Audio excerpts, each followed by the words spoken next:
I think we had our best week of practice ever again. So if our goal is to get better day by day, it's been a good week. Tom and Bock starts now. Welcome in. I'm Mike Schaefer. That's Connor. Wait a minute. That's right. Oh, Tom Stevens here. Jake Bockhoven there. Normally it would be Connor and Schaefer, Happer and Schaefer, but they've got a pregame to do a little bit later on. See, we go from here, Bock. Here's the schedule. We go from here, 2 hours of Tom and Bock college football radio. that's right. This is almost like a game day show. It's game day. That's right. In Nebraska. So expect a game day type atmosphere here in the studio. But we'll go from here to Tipsy Tina's 8th and Q in the Haymarket, where we'll do the pregame show. That's so this right. is the pregame to the pregame show. That's right. And it wasn't just that we were the ones that had time. I mean, they got into their meetings. They decided, you know what, Happer and Schaefer, it's a great show. But, I mean, we just wouldn't have Tom and Bach that day if we don't go. That's So right. we just got to push them. We got to go with Tom and Bach. You're good. Yeah, that's right. You guys are good. Yeah. But we're talking college football. We're going to need Bach in studio. Oh, absolutely. Yeah. For a couple hours before we do the out of studio thing at Tipsy Tina's. That's the reason. I think it was really just that Happer wanted us to work so he could get a couple hours off the radio, because he's got to do the post game with you after the game in studio, and then we'll head over to Tanner's as well. Full I day. think, yeah, it's a full day. So, by the way, we've got a full show for you. Evan Bland, within the next 20 minutes or so, from the Omaha World Herald. We'll talk a little Husker football with him. And then Travis Justice, who covers the Iowa Hawkeyes for WHO Radio in Des Moines.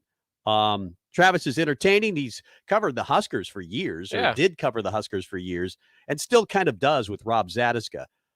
So we'll talk about that with Travis. Break down the game. Nebraska is a 1-point favorite. Makes no sense. I mean, there's no way that line makes sense. It started out, I think, Nebraska 3.5-point favorite. Then the news of Adrian Martinez, who is going to need, actually did have shoulder surgery already, but he'll be out 6 months and probably won't play in spring football. He won't play spring football. But then it goes from that news to Iowa's now a 1-point favorite. For some reason, it just flipped more recently within the last 28, 48 hours. To Nebraska's now a 1-point favorite. There might have been a sizable bet on for Milt. That's right. So maybe that's what's That's got to be it, right? It's got to be all about Milt, who passed on during the bye week between Nebraska and Wisconsin. He passed on, so his last wish was for Husker fans to place an irresponsible bet on Nebraska versus Iowa. So, maybe it sounds ridiculous, but maybe that's part of it. It's got to be part of it.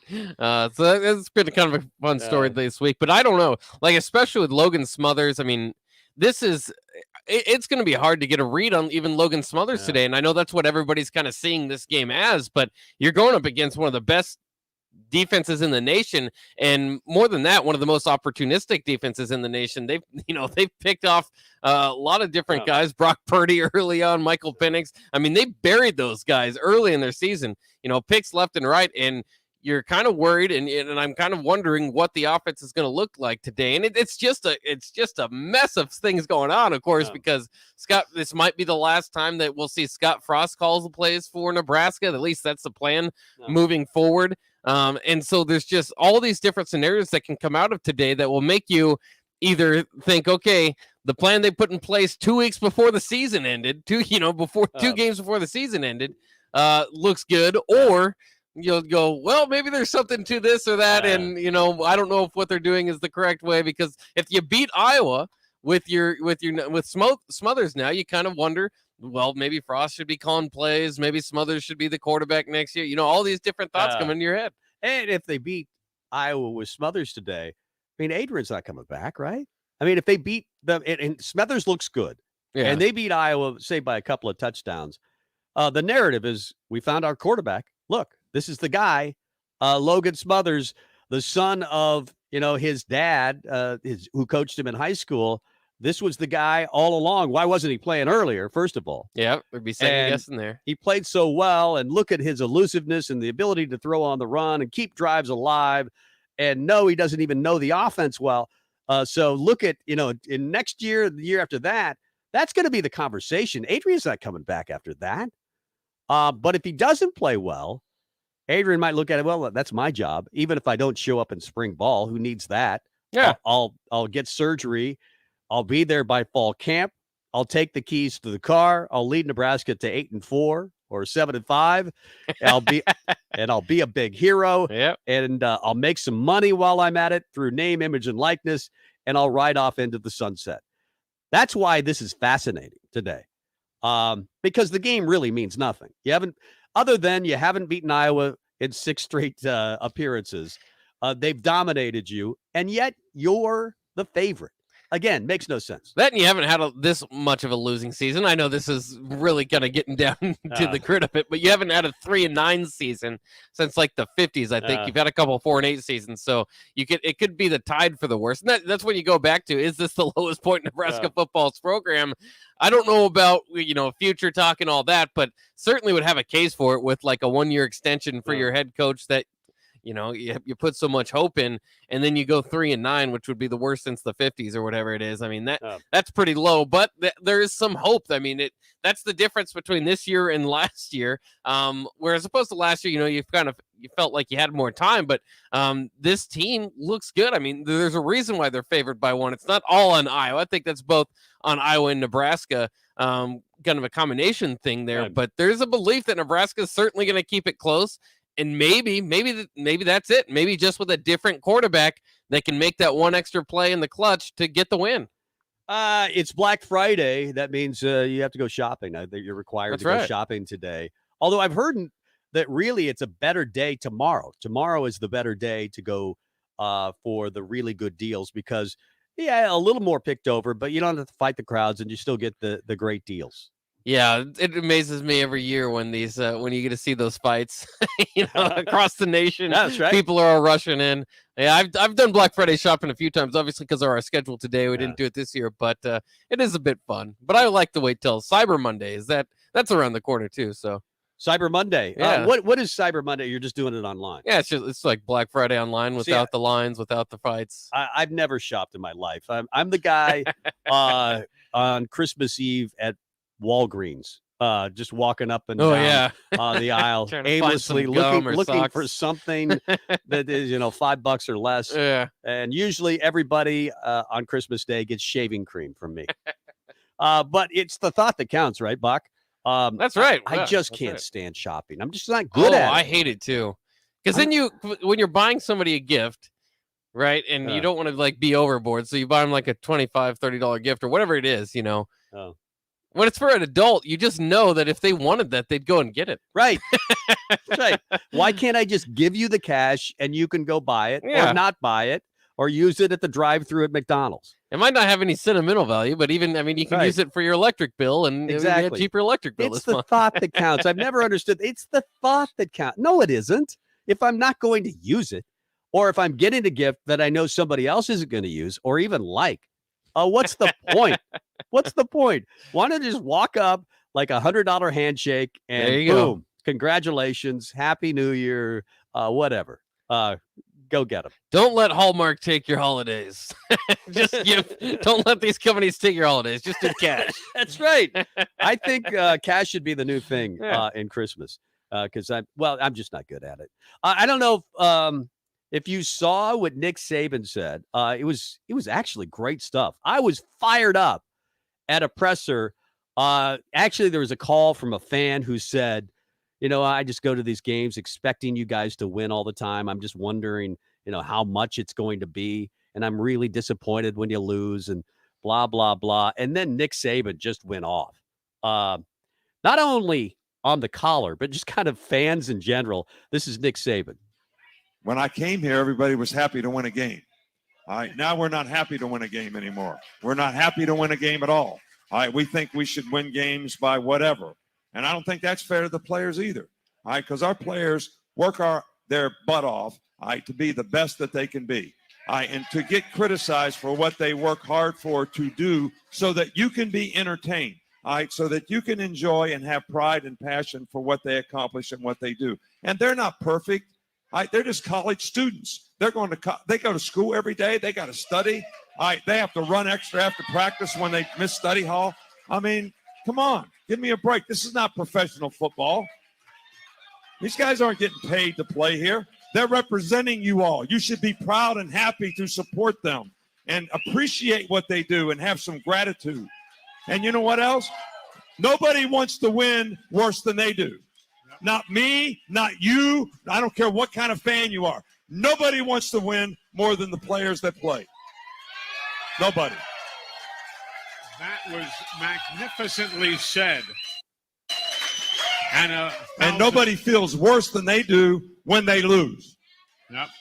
Nobody. You're not done. So for all you self-absorbed folks out there that can't look past your own self, all right, to appreciate what other people are doing. It was great because he gives the speech and then he notices the people are clapping along. Yeah. He's going, wait a minute, I've got their attention. Pumps them up, gives them good Let's energy. go here. I'm just gonna. It was like he was on the campaign trail. Yeah. Like he was out there looking for votes and just got pumped up and more pumped up and more excited. That guy, I don't know if I like him or not, but sometimes I really like him. Oh, I love him. His anger kind of makes it kind of fun too when he gives you these quips, and he's done it before. And again, just the greatest coach of all time in college football. Oh, easily. Yeah, it's crazy. And it's a modern day legend that we get to watch, and that's why people are scared, yourself included, that they could get in with 2 losses because they're just so believable how good they are all the time. But it is like, that's interesting, you know, touching on the points of you know, kind of winning close games and fans being disappointed. It's been a long time of it. Like I saw people comparing that to like Tom Osborne in the 90s, or you know, that's when you'd go back, and if you did have a close game, it's what's wrong with this team. Yeah, go back and look at the whole clip because we left out a lot of stuff in there. There was like 2 extra minutes of stuff of just ranting of how when teams lose 2 games, we check out. Oh yeah, at Alabama they definitely do. Yeah, you definitely see it throughout college football.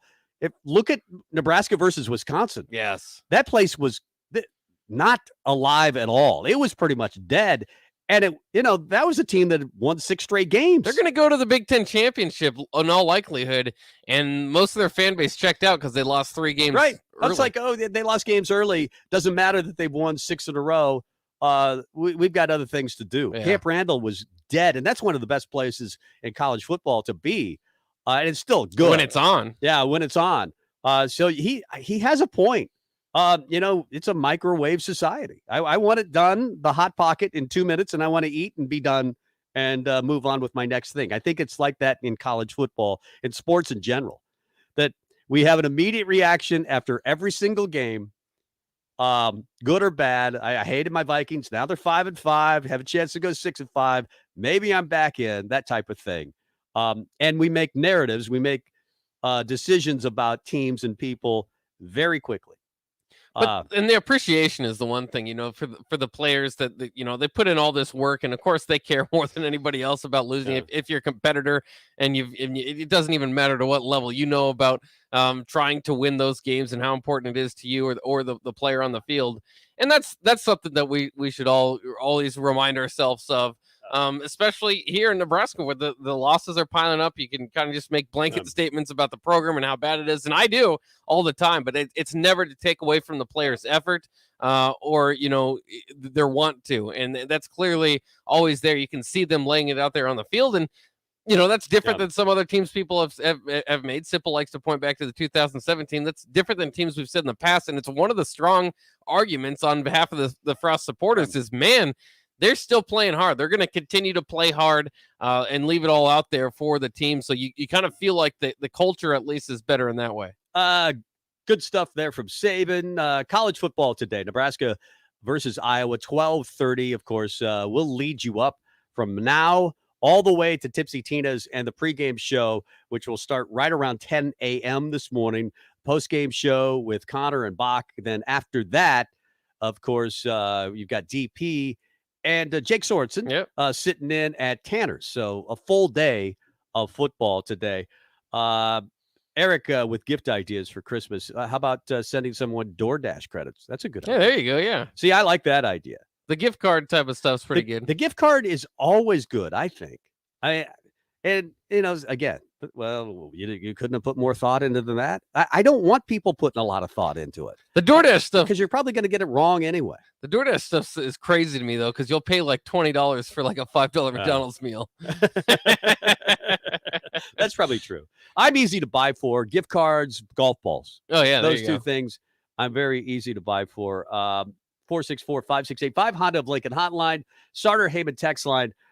This off the text line from OG Les Lancaster was speaking like Saban, that is, speaking like a guy that was running for class president. And he gets you free lunches. Yeah, he did kind of sound like that. I when he speaks and he gets rolling, he's great. Hey, if a crowd gets behind you, and I don't care what you're talking about, you can get going too. That's right. When you're Nick Saban, you pretty much run that stage anyway. Let's get to break. Come back with Evan Bland. We'll talk a little Husker football with Evan Bland of the Omaha World Herald. We'll do it next. The worst of times can bring out the best in each of us. Doctors, nurses, and frontline workers have labored selflessly to keep us safe during the health crisis of our lifetime. How do we thank these heroes? It's simple. Get your COVID vaccine so we can end this pandemic. Variants are on the rise, and we don't want to put these heroes through another health crisis. They have given their all. Now it's up to you. Please do your part. For you, for them, for us. This message sponsored by the Helmsley Charitable Trust, aired with the Nebraska Broadcasters Association and this station. Security First Bank. We're the bank, and we make your mortgage more manageable with flexible terms, trusted advice, and competitive rates. When you work with us, we'll know your name, but we'll also get to know your home dreams too. Security First Bank of Lincoln. Voted Best Small Bank in Nebraska by Newsweek magazine. Member FDIC. Equal housing lender. NMLS number 505011. At Buffalo Wings and Rings, they've crafted a new league of superior chicken sandwiches. Meet the Ringers. It's premium, house-made, beer-battered, fried chicken served buffalo, Korean, or MVP style. Head to Buffalo Wings and Rings Lincoln and raise a glass to superior chicken. 2 locations at 68th and O and at 40th and Old Cheney. Buffalo Wings and Rings.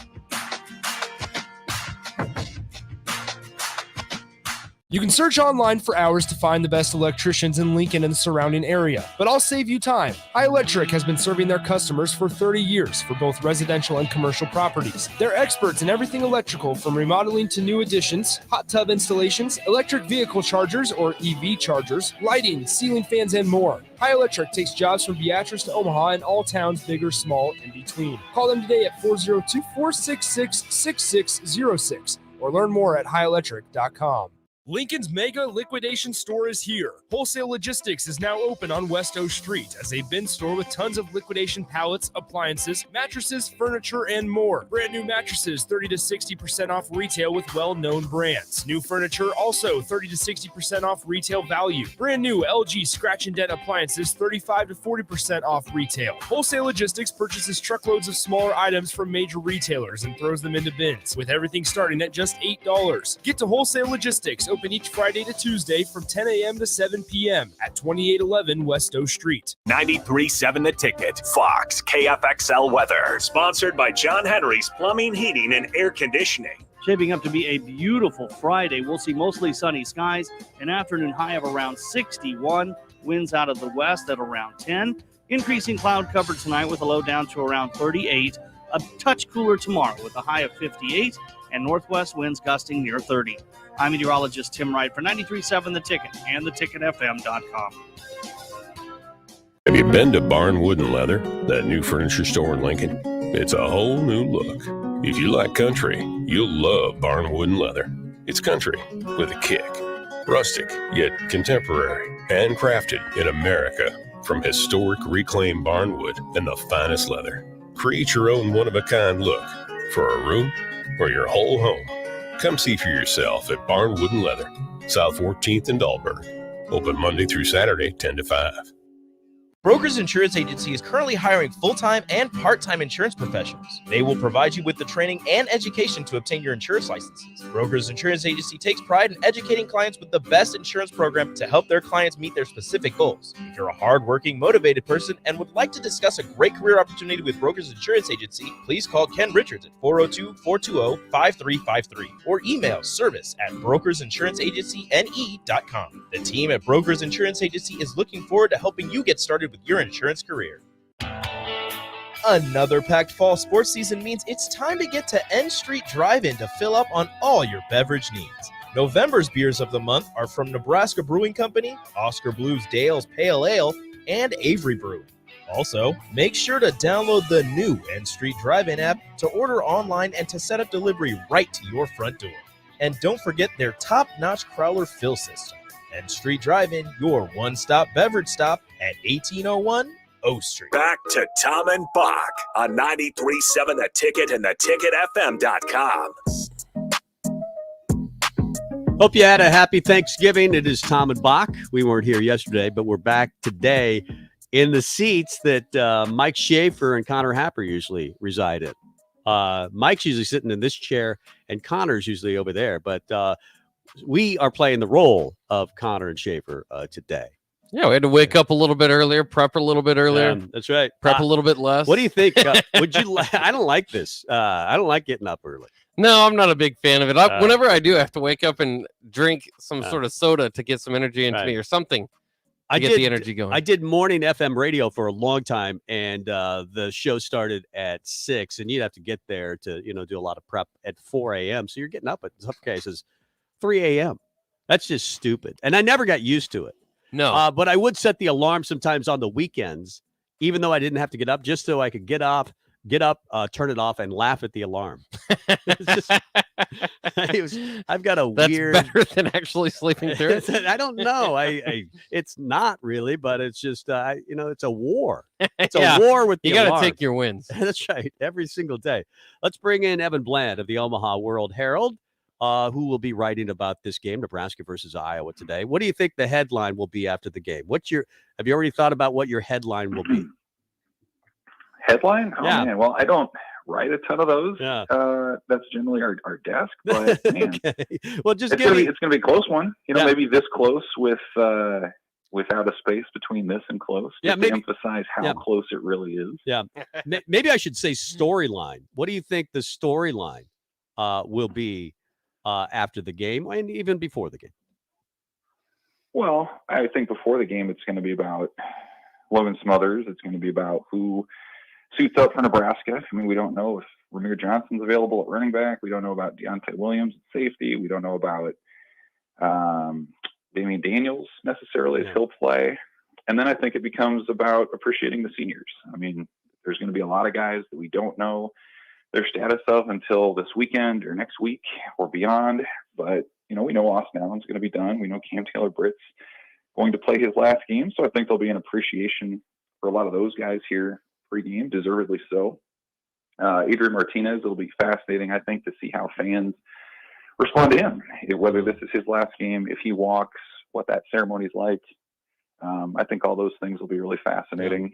And then after the game, a lot of it's going to depend on how Logan Smothers does. I think that'll help really set the tone for the off season about, I think Nebraska will pursue a quarterback in the transfer portal either way. But if he comes out and Nebraska wins by, more than a score or something like that, I think that gives you reason to sort of reflect on what the strategy could be for the off season. So, I mean, I do expect a close game. I expect a pretty low scoring game, to be honest with you. A couple of backup quarterbacks, and there's a lot of attrition both ways defensively too. So, I don't know. It's going to be really interesting. Obviously not the stakes that Husker fans would like to be on the line in terms of a bowl game or being in the divisional race or whatever. But I do think there's a lot here that can set the tone for a really busy month to come. And I think, what they do today can help or hurt their cause in that regard. That's very interesting. We've talked about it before on this show. The secondary ticket market right now, it's kind of just trying to read what's going on there because, Nebraska, Ohio State, that got down to like $10 before kickoff. Right now, you're seeing Nebraska, Iowa tickets. It's hard to get in for less than $100. Is that Nebraska fans showing up for a senior day, or is that more Iowa fans? Do you expect to see a lot of Hawkeyes fans kind of taking over Memorial Stadium today? I mean, I think that's a factor for why the tickets are more expensive. Sure. I mean, I don't know how many Ohio State fans were flying in to see that game. Whereas, if you live in Western Iowa, it's only an hour and a half drive. If you're coming from Des Moines, it's 3. Like, that's a really easy trip. And, as much as Husker fans may not like to acknowledge it, I mean, Iowa is still in the West race. If Minnesota knocks off Wisconsin and Iowa wins, then they're the ones going to Indianapolis. So they have something on the line. Obviously, they want to keep this streak going against Nebraska. Keegan Johnson's back in the house for the Hawkeyes out of Omaha there. So there are a lot of, I think, reasons for people to show up. And you guys know how it is. I mean, we had Thanksgiving yesterday, right? So, like, now people are ready to get out of the house and, maybe take their families with them. You spent the day with the family at home, and now you can spend the day with them at Memorial Stadium. I think there's a little bit of that going on too. Nebraska, a 1-point favorite going into this game. It started at 3.5. Then the news of Adrian's injury and the shoulder. Then Iowa was a 1-point favorite. Now Nebraska's back to being a 1-point favorite. According to the Bear at ESPN, it's the first time since 1978 that a 3-8 team has been favored over a 9-2 team. Evan, how surprised are you with that line? Yeah, I am a little bit. I mean, I did think, especially with Nebraska being on to its own backup quarterback, Logan Smothers getting his first career start, that, you would acknowledge or you maybe would give the benefit of the doubt to the team with 9 wins that has found a way. But I do, it is such a fascinating matchup from the sense that Iowa is sort of the anti-Nebraska, where a lot of the metrics say that Iowa shouldn't be as good as it is. The offense isn't very good. It relies on things that are sometimes viewed as fluky in terms of turnover margin. Like sometimes the ball just bounces their way, or passes end up in the hands of their DBs, and you got to give them credit for that. But from a metric standpoint, from a yardage standpoint, Nebraska has been the superior team. It's just so fascinating because I think you go in and you say, statistically, Nebraska has the edge in a lot of ways, but they find a way to lose these close games. And Iowa doesn't have a very good offense, but you kind of assume special teams or defense will find a way to figure it out for them. And so it makes for a fascinating betting line where, which do you believe in if you're prognosticating this game? Do you believe that Nebraska's due and that Iowa's due and things will flip the other way? Or do you buy into this trend that winning teams find a way and losing teams find a way? And so I think this is sort of the ultimate test of that, and we'll just see if Nebraska can finally avoid some of the boneheaded mistakes in all phases, or pick a phase, pick a week. It seems to be different, whereas Iowa continues to overcome its own statistical shortcomings. So it feels like Nebraska could win this game. As someone who's followed it all year, I think they absolutely could.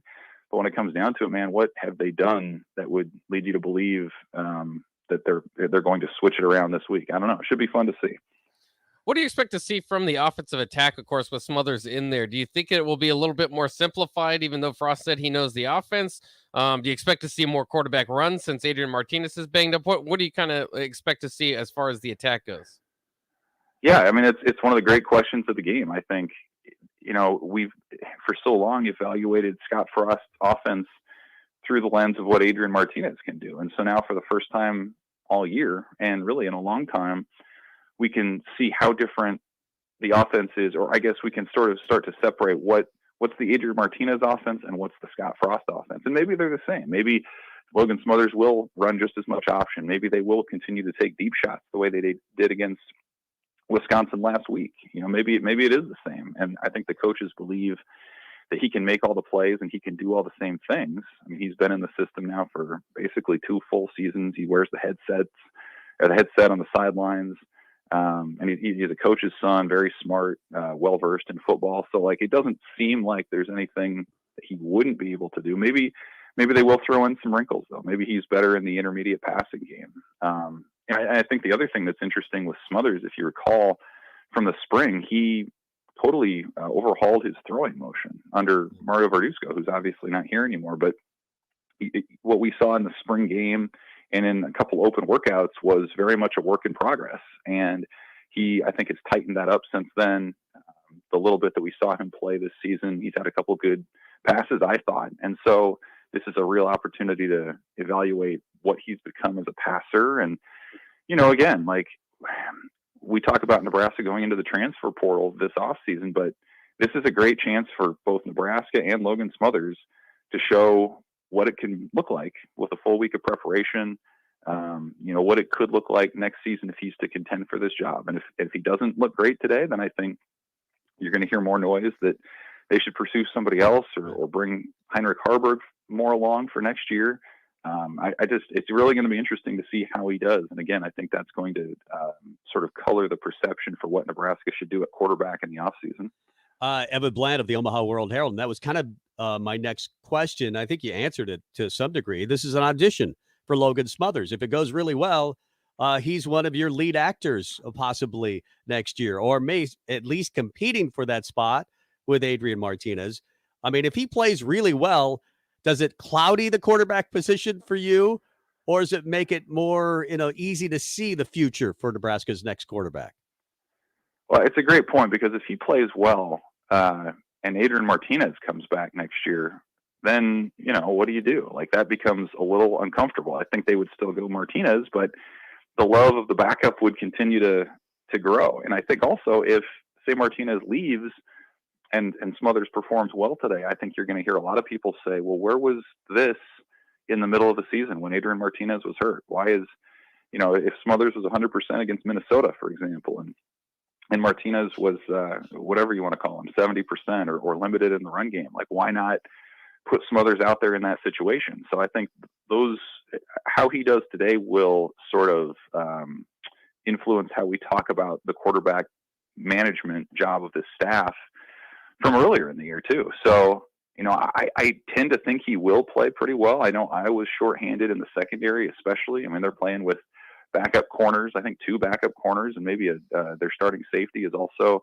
questionable for today. So, there's some vulnerability there. And I do think people forget how speedy Logan Smothers is. I mean, he was a track star out of the state of Alabama. He was a state title winning sprinter, or at least he was top 2 or 3 in the state at that time. So, the drop in athleticism, I think, if it exists, is pretty small from Adrian Martinez to Logan Smothers. And, again, once he gets past sort of the nerves of being the guy, I think he'll settle in and play pretty well. But it's going to be really interesting to see, because outside of a few emergency snaps here and there in the spring game, we just haven't had a chance to see what he can do. I had to give some extra attention to the prediction machine on a short week. We've warmed it up, though. What's your prediction for this game? Well, I think it's going to be a low-scoring game. Like I said, there's a lot of injuries both ways, backup quarterbacks. Like I said, I can't pick Nebraska until they find a way to win a close game. And Iowa's had their number for a long time. There's just an intangible quality about them. They know who they are. They do what they do. They do it very well. And there's so many variables with Nebraska still, with a different set of coaches on offense, with a new quarterback, with all the defensive question marks that we mentioned earlier. People don't want to hear it, but I feel like Iowa's going to win another close game here. I think it will be competitive late into the game, but something in the range of 24-17, something like that. But again, I could easily see it going the other way, and it would make a big difference going into the offseason. But I think these two teams are going to be competitive throughout again today. Another 1-score loss. That'll make Husker Nation really happy. Good stuff. Good stuff, Evan. We'll talk to you again next week. Thanks for the time. Happy game day, guys. Yes, and by the way, happy Thanksgiving to Evan Bland and his. Forgot to wish him well in that category. I'm sure he overate. Did you overeat yesterday? Oh yeah, you have to on Thanksgiving. It's a cheat day for all. You think it's required that you overeat? Pretty much. My wife hasn't been drinking soda recently, and she even went through Thanksgiving without drinking soda. So I was pretty impressed by her. Nice job. I figured it's just Let it go, Maria. Yeah, I just figured it's a cheat day for everybody, and you just forget about the rules for a day. I cheated, but with discretion a little bit. I overate for lunch, and then I focused on dessert later on. Like, I didn't do the whole thing all over again and then add pumpkin pie and all the other extras. I kind of paced myself. I was still a glutton, but not as bad as I've been in the past. But if you're going to make it through 2 dinners, you've got to pace yourself the first That's right. one. It's about experience. I mean, once you've been there in the fourth quarter and know what it's like, then you can kind of carry that over. And, maybe you lost the last game, and I've lost many Thanksgivings to food. But this year, I don't think I covered the point spread. You feel like you did well. I feel like it was a 1-score game. Yeah. Let's get to break and come back with more on Tom and Bock. Download our app by searching 93.7 The Ticket in your app store to stay in touch and listen all day long wherever you are. This is Tom and Bock. Hey, buying a used vehicle sucks, and the biggest problem is who can you trust? Hey, this is Carl from Price Right Auto out here at West O Street in Lincoln. Here's what customers have told us they want from us. They want transparent pricing with no games. We have all our pricing on our website, plus a Carfax report. We don't want to buy a lemon. We include a 3-month warranty on all of our vehicles. We don't want to play games. Just make it simple. You saw that with non-commissioned salespeople. Can you trust us? Just check out our Google reviews. Again, this is Carl from Price Right Auto in West O. Check us out at PriceRightAuto.com. Working at Continental in Lincoln isn't a job, it's a career. And right now, they're hiring for production operators at $21.72 an hour and other select jobs starting at $23.42 an hour, with wages growing up to $27.55 an hour. Continental also has salary jobs available with great benefits, plus medical and prescription costs at very low premiums. Dental, vision, and life insurance are offered at no premium cost to the associates. To learn more or apply, go to continentaljob.com with keyword Lincoln. Come work at Continental today. You know you want that smoky, tangy, sweet, and spicy sauced and tossed Wingstop. But you just brought a haul of groceries home from the store. It's cool. No one expects you to shop and cook in the same day. So let the flavor experts at Wingstop hook you up with mouth-watering wings, crispy tenders and thighs, fries and sides delivered to your door. You can always cook tomorrow. That's why the fridge was invented. Get it delivered at wingstop.com. Order online now from the new Wingstop located at 5001 O Street. 93.7 The Ticket, Fox, KFXL weather. Brought to you by Bryant Air Conditioning, Heating, Electrical, and Plumbing. Shaping up to be a beautiful Friday. We'll see mostly sunny skies, an afternoon high of around 61, winds out of the west at around 10. Increasing cloud cover tonight with a low down to around 38. A touch cooler tomorrow with a high of 58 and northwest winds gusting near 30. I'm meteorologist Tim Wright for 93.7 The Ticket and theticketfm.com. Have you been to Barnwood and Leather, that new furniture store in Lincoln? It's a whole new look. If you like country, you'll love Barnwood and Leather. It's country with a kick. Rustic, yet contemporary, and crafted in America from historic reclaimed barnwood and the finest leather. Create your own one-of-a-kind look for a room or your whole home. Come see for yourself at Barnwood and Leather, South 14th and Dahlberg. Open Monday through Saturday, 10 to 5. Angry about a recent Nebraska football loss? Go throw axes at Kraft Axe Throwing. Optimistic about the upcoming Nebraska football game? Go sign up for free football tickets at Kraft Axe Throwing. Bring some friends, reserve a bay for an hour or more, release anger at the targets by hucking an axe at it, and walk away feeling better about yourselves and the football season, just in time to enter for a chance to win a free pair of tickets to the next home game as you walk out the door. Reserve your lane online at craftaxethrowing.com or call 402-802-9696. Kraft Axe Throwing at 18th and N in Lincoln. Mike Shaver here for Trek CBD. There's a lot of CBD shops opening up in Lincoln, but Trek CBD focuses on quality above all else. Their products are from local CBD company Nico Farms and are third-party laboratory tested. They have products that can help with stress, anxiety, pain, relief, and more, and have a wide selection of Delta 8, including Serene 8. Trek CBD is locally owned and operated. Go visit Scott or Shannon at their 84th and Highway 2 location or at 27th and S, or go online to Trek CBD with free delivery. Trek CBD,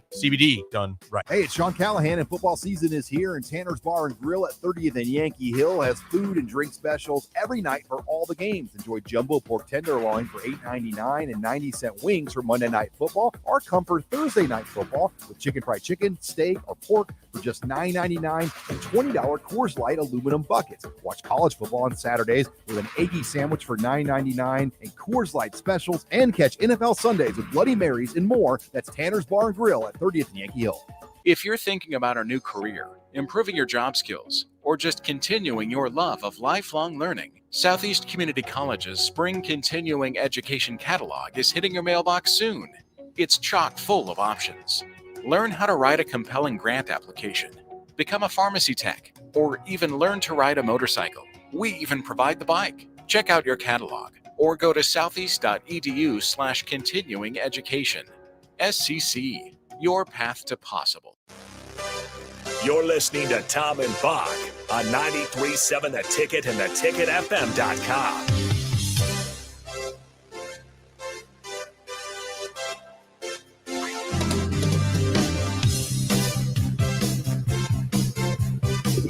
Welcome back.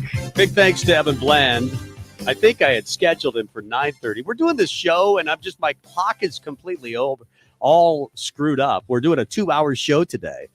Usually we're on from 11 to 2. Today, of course, 8 to 10. Normally it's Happer and Schaefer. So I think I flip-flopped our guest today. Hopefully Travis Justice can still go at 9:30. Evan Bland just performed like a pro. It's like, okay, I guess they're calling me now. All right. I guess they're calling me now. But we'll figure it out at some point. In the NFL yesterday, do you love the NFL on Thanksgiving? I watched the Egg Bowl. I'm more of the college football fan, if there's ever college football on. But I did watch a little of the NFL. There were some decent games yesterday. The Bears-Lions. Bears win that. Bears 16-14. The Lions still winless, so that's nice. That Jared Goff trade's really paying off. Yeah. And the Raiders beat the Cowboys.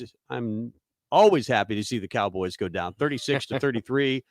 And then the Bills spanking the Saints. The Bills are back. I think they'd lost 2 in a row. Or at least I know they had lost their previous game, but they win 31-6 over the Saints yesterday. So you had that. And then, as you mentioned, the Egg Bowl. I watched a little bit of that as well. It was an okay game. Yeah, there's too much distance between them. But any chance to get to see Kiffin versus Leach, I don't know how many we're gonna see. Everybody that is kind of was the hot name for the LSU, the USC jobs, the Florida jobs or whatever. Everybody's signing their 10-year extensions where there'll be massive buyouts. Right. The one name that hasn't really done that is Lane Kiffin. Maybe Lane Kiffin is the next big coach. Can't be USC though because they already tried him out. We'll mention Nebraska women's basketball is tonight at 6 p.m. They take on Drexel. Nebraska women, they lead the nation in scoring margin, and assists, along with free throw attempts. Yeah, they're pretty good. So that's they haven't played the best of schedules so far. So we'll see how that works out. But nice job for the women. And the Nebraska women take on Wisconsin this afternoon at 4:30. That's kind of a weird start time for that. Nebraska, number 11 in the country. Wisconsin, number 5. Wisconsin has won 6 straight matches against Nebraska and the last 12 sets. But the winner of the match this afternoon will at least share the crown of the Big Ten championship. We'll see what happens. Nebraska's been playing really well as of late. Both teams 15-3.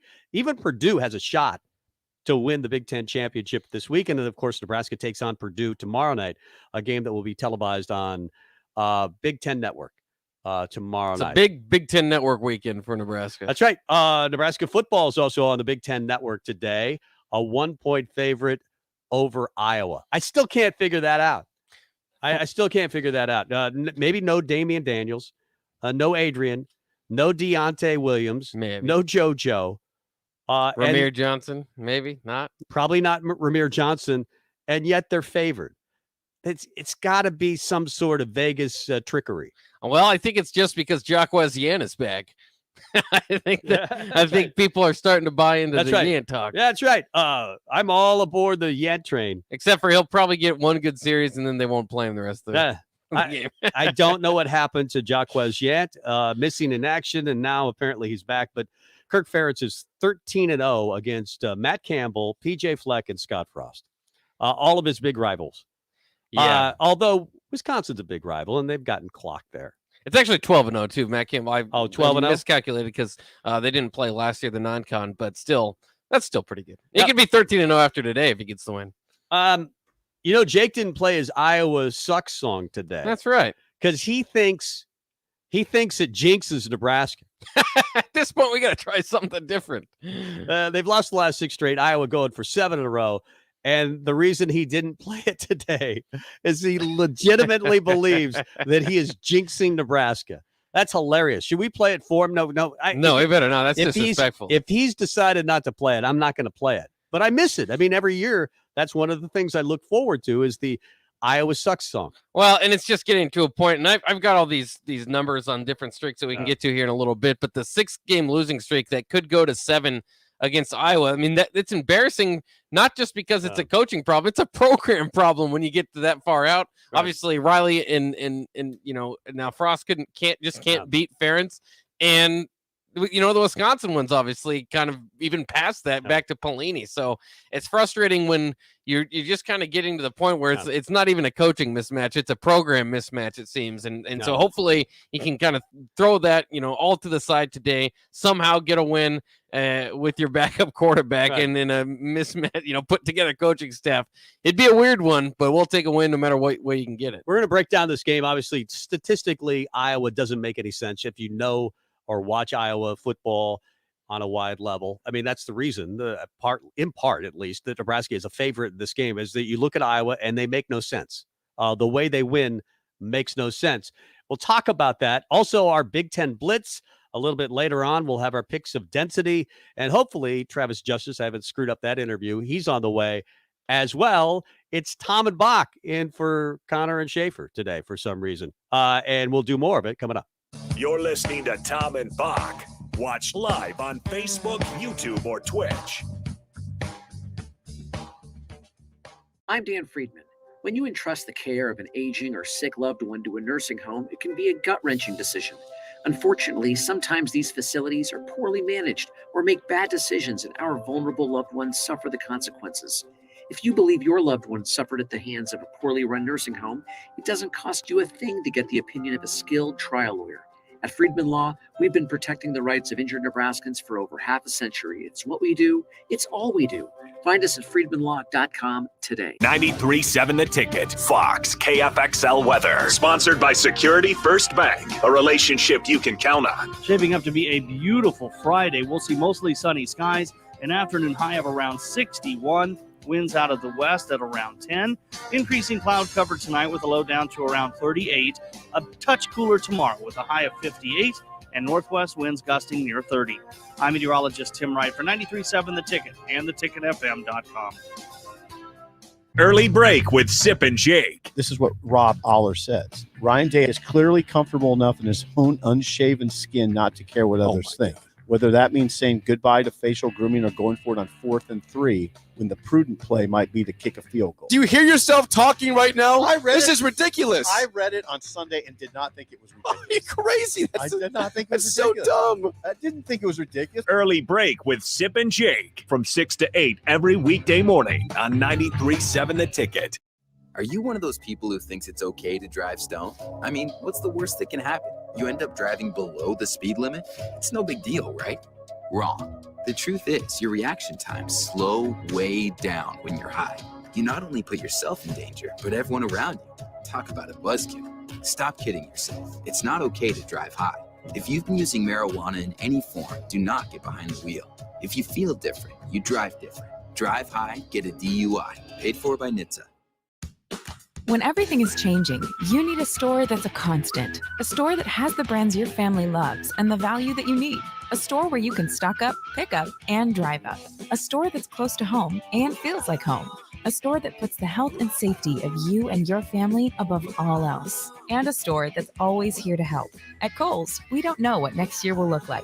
We just know that we'll be here for you no matter what. Kohl's, here today, here to stay. See store or Kohl's.com for details. Do you know the common signs of transmission trouble? Your engine revs before falling into gear. Shifting is rough, or you're leaking reddish-brown fluid. Knowing the signs could mean repair instead of replace. That's where we come in. We're certified transmission. The job done right at the right price. Hi, this is Sean Callahan with Koppel Chevrolet GMC. New vehicle production has been increasing, but the lots will not be filling up anytime soon. In fact, most vehicles are being pre-sold and are leaving the same week as they arrive. If you want your new Chevrolet or GMC, this is a great time to build a vehicle and place an order. Our sales team will work right with you to build the exact vehicle you want. At Koppel, we appreciate your business and sell vehicles at a fair price. So come check us out or visit us online at koppelcars.com. Holiday baking. Sounds fun, right? Except, do I really need a special kind of flour? And how much of a difference does it make if I use a different size pan? And the recipe says this should only take me 30 minutes to prepare, but I've been at this for 2 hours and it doesn't look anywhere close to anything edible. So what if this weekend you got your baking done for the entire season? Done. Beatrice Bakery is here for you. With special prices this weekend only from Black Friday to Cyber Monday, forget about it. The more you buy, the more you save. Check them out at BeatriceBakery.com or just head down to their store in downtown Beatrice. Beatrice Bakery. Welcome to our world of yum. At the Nebraska Ag Expo, we're passionate about sharing all the latest and greatest innovations and technologies that agriculture has to offer to help increase profits, lower costs, and improve the way you farm and ranch. Grab your neighbor and come on out to this year's show. Visit with nearly 1,700 ag experts, all under one roof. December 7th, 8th, and 9th at the Lancaster Event Center. Register online for free admission at nebraskaagexpo.com. Sponsored in part by Farm Credit Services of America and Ag Direct. Another packed fall sports season means it's time to get to N Street Drive-In to fill up on all your beverage needs. November's beers of the month are from Nebraska Brewing Company, Oscar Blues Dale's Pale Ale, and Avery Brewing. Also, make sure to download the new N Street Drive-In app to order online and to set up delivery right to your front door. And don't forget their top-notch Crowler fill system. N Street Drive-In, your one-stop beverage stop at 1801 O Street. This is Lincoln's home for sports talk on the FM dial. Also online at theticketfm.com. On the internet. KNTK FM Firth, 93.7 The Ticket. This is Tom and Bock, coming at you live from Koppel Chevrolet GMC Studios in the heart of Lincoln, America, on 93.7 The Ticket and theticketfm.com. Here are your hosts, Tom Stevens. I think today is probably overall the best practice I've been a part of at Nebraska. Jake Bockoven. I think we had our best week of practice ever again. So if our goal is to get better day by day, it's been a good week. Tom and Bock starts now. Welcome in, Tom and Bock, hour number 2, and that's all there's going to be today because we're in for Happer and Schaefer. We're normally on 11 to 2, but then we hop from here to Tipsy Tina's 8th and Q in the Haymarket for the pregame show. We'll lead you up until game time. Then Bock and Happer will take over after the game with the postgame show. Then we head over to Tanner's with DP and Sorensen. So it's a busy day of football. Busy day in the Big Ten, as usually it is. Some good games and some really mediocre games in the Big Ten. But let's quickly get through the Big Ten Blitz. The Big Ten Blitz. The Big Ten Blitz. The Big Ten Blitz. The Big Ten Blitz. All right. Thanks, Lanny. We appreciate that. Maryland Rutgers. What did you guys call it last week? The 5-6 bowl. The winner gets to go to a bowl game. That's right. Maryland at Rutgers, 11 a.m. on BTN. Both teams, again, 5-6. How do you see that one? Well, that one's interesting, especially for Mike Loxley. I think Loxley is probably the closest one on the hot seat after, we know the knowing that Scott Frost is returning. So, I mean, if they win that game, I think you consider it somewhat of a successful year for them. And if they lose, you might be looking for a new head coach. Yeah. And I don't know. I don't know how I see that game going because every time you believe in Tagovailoa and Maryland, they blow up on you. Yeah. But I'm going to lean toward the Terrapins, actually, on this one. I like Rutgers because I don't trust Mike Loxley and Maryland, and they're on the road. I think Rutgers and Schiano will find a way to win that game. Interesting, Penn State versus number 12, Michigan. Penn State, a disappointing year, but they re-upped James Franklin for another 10 years, gave him a lot of money. Of course, Michigan State gave Mel Tucker $95 million, second highest highest paid coach in college football behind Nick Saban. But Penn State is a 1.5-point favorite on the road. You just gave the guy $95 million. He immediately loses to Ohio State and now is a dog at home versus Penn State. Yeah, it's fascinating to see, how this whole thing plays out. Is Michigan State immediately going to regret their big extension? Penn State's a heck of a football team, and just kind of had, some injuries and stuff pile up on them. But and they signed a huge extension, by the way. This is 2 huge extensions. James Franklin, his buyout's crazy right now. So it's kind of both those guys are comfortable in their seats at least. But I wouldn't be surprised to see Penn State take that one. And just kind of spoil the Michigan State season a little bit more there. I think they're closer to Michigan State than maybe what they appear in the standings right now. 2:30 game on ABC, Northwestern at Illinois. Illinois cannot make a bowl game. Neither can Northwestern. So Nebraska, Northwestern, Illinois all out, along with Indiana. Not really much meaning in that game. Hey, 5-7 with a good APR could get Brett Bielema to a bowl game. Hey, we would celebrate. Remember when we said just get to 5? Yeah, that right. Was a real conversation that we had. Illinois could just get to 5 today at 2:30 on BTN. Indiana at Purdue. Indiana has had a terrible season, 2-9 versus 7-4 Purdue. FS1 healthy favorite is Purdue, 15.5. Give that old Oaken bucket to Purdue this year. I forget where the bucket goes. That's the bucket game? That's the bucket. Okay. I like to throw up in the bucket sometimes after watching that game. 14 Wisconsin versus Minnesota. Wisconsin 8-3, won 7 in a row versus Minnesota at 7-4. There is a way that Minnesota can somehow still win the West in this one. They need some help from Nebraska. They need to beat Wisconsin as well today. That's a 3:00 game on Fox. Wisconsin's a 7-point favorite. Does that surprise you?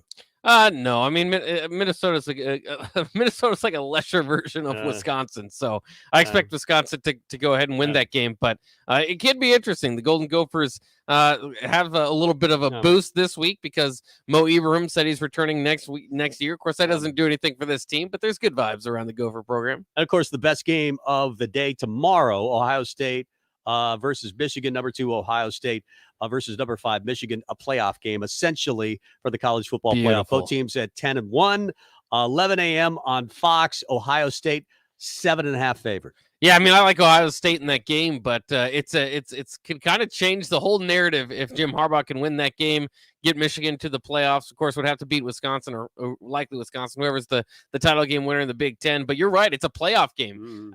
Basically, it's an elimination game for that 4-team playoff, and it's beautiful to have that sort of stakes on the line for this game. It doesn't get much better in college football than this. It's the best rivalry, maybe in sports in general, but definitely in college football. And when there's stakes on the line, man. Before we get to our conversation on streaks here with Bock, I do want to play something for you from Paul Feinbaum talking about Jim Harbaugh and his losses versus Ohio State. It's not a Wednesday on this program if I don't ask Paul a Jim Harbaugh question. What do we think? Is this the year? Is this the week he finally does it? No. Greeny, you can ask me this question until I'm 150, and the answer is still no. I don't think this Michigan team, although they are better than they have been, significantly better, can beat Ohio State. This is a really good, if not great, Ohio State team. And I think there's something in Jim Harbaugh's brain. I don't know what it is. I don't really want to know.